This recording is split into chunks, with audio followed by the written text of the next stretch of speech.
Hello, this is Connor Johnson, and this is my alternate genre presentation on the First Amendment and the right to protest. From the very beginning, the birth of our great nation was initially founded and built on protest. Once the Revolutionary War ended, the right to protest was solidified and guaranteed through the First Amendment. Even now in the 1800s, as our nation starts to crumble, our nation and our union, and all manners of protests erupt, especially throughout the South, the First Amendment remains intact. Even through the toughest of times that our nation has faced, the rights guaranteed in the First Amendment have remained intact, but those rights are being threatened today. Today, protests simply to express the topics of women's rights or equal and fair treatment from police are met with violence and hasty laws attempted to be passed to attempt to dishonor such movements.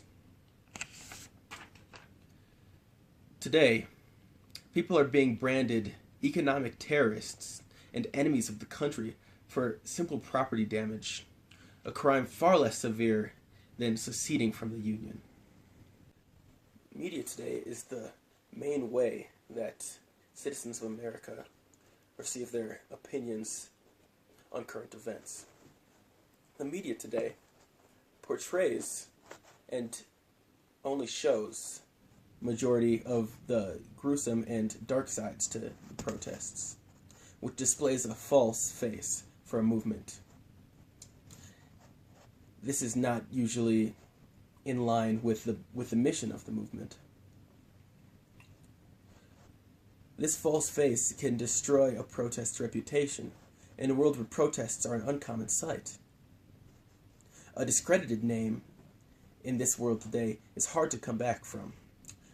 During the 1800s, however, protests were much more commonplace and accepted in society, so laws and media were not used to discredit such movements.